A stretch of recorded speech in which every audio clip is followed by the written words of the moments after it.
स्वागत है आपका मेरे इस YouTube channel agro with RG में। मेरा नाम है रघुवीर सुमन और आज इस वीडियो में अपन चर्चा करेंगे सोयाबीन में खरपतवार नाशक ओडिसी के बारे में।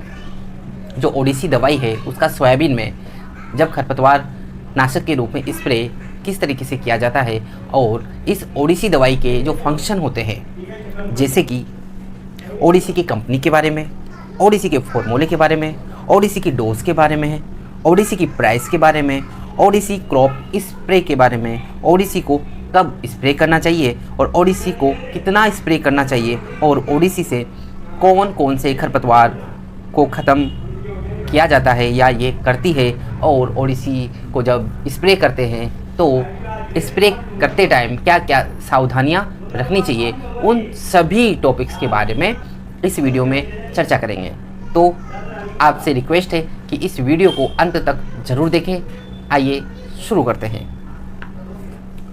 ओडिसी दवाई की बात की जाए तो ओडिसी BASF कंपनी की सोयाबीन में खरपतवार नाशक के रूप में यूज़ की जाती है, यानी कि ओडिसी BASF कंपनी के द्वारा बनाई हुई खरपतवार नाशक दवाई है। ओडिसी के टेक्निकल फॉर्मूले की बात करें तो इस दवाई में इमेजोमॉक्स 35% तथा साथ में इमेजेथापर 35% WDG मिक्स होता है, यानी कि ओडिसी इन दोनों जो साल्ट होते हैं, जो इमेजोमॉक्स 35% और इमेजेथापर 35% है, दोनों 35% इसमें मिक्स होते हैं।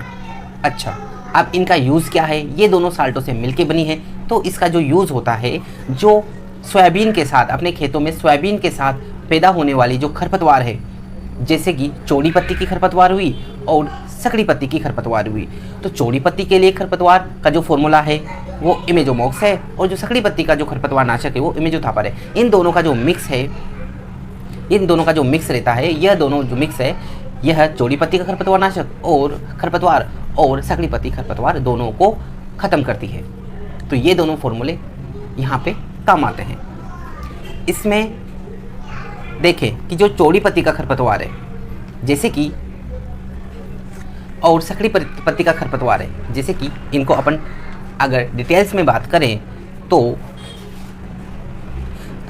चौड़ी पत्ती का खरपतवार जैसे फुलडिया, गाजर घास, छोटी दूधी, काचरी, चिरपोटा, आधा शीशी, जंगली चौलाई, कंजरू, गुलम हेड़ी, पत्थर चट्टा, हजारदाना, छोटा हलकुशा, सफ़ेद मोर, रेशम काटा, बुचपुचा, हुलहुल, जंगली जूट आदि चौड़ी पत्ती की खरपतवार पर कंट्रोल करता है तथा सकड़ी पत्ती की खरपतवार जैसे सांवा हुई, चिनियारी हुई, बरू हुई, पारा घास हुई, मकड़ा घास हुई, बट्टा हुआ, बंदरा हुई, सुनहरी घास हुई, घोड़ा घास हुई आदि सकड़ी पत्ती की खरपतवार पर कंट्रोल करता है।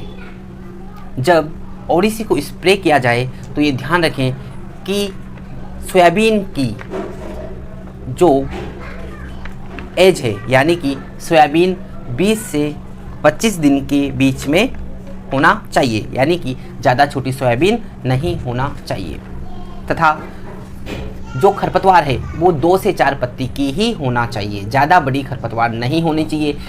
जितनी छोटी पत्ती की खरपतवार रहेगी उतनी दवाई ज़्यादा असर करेगी। और स्प्रे करते समय ज़रूर ध्यान रखें कि खेत में जितनी ज़्यादा नमी रहेगी उतनी ही अच्छा प्रभाव अपने को स्प्रे का देखने को मिलेगा तथा जो अपनी सोयाबीन है वो बेटक भी कम लेगी। और ओडिसी के बारे में अगर बात करें तो इसका घोल बनाते समय ये ध्यान रखें कि 150 या 170 लीटर जो पानी में 40 ग्राम दवाई ही डालें, यानी कि पानी की मात्रा और दवाई की मात्रा का ध्यान रखें। ना तो दवाई की मात्रा को ज़्यादा या कम करें और ना ही पानी की मात्रा को ज़्यादा या कम करें, यानी ध्यान रखें कि 150 से 170 लीटर पानी या 200 लीटर पानी के बीच में ही 40 ग्राम मात्रा को डालें। इस चीज़ का खास ध्यान रखना चाहिए। ओडिसी के पैकेज के बारे में बात करें तो ओडिसी का जो 100 ग्राम का जो पैक होता है वह 1450 या 1500 रुपये के समथिंग आता है।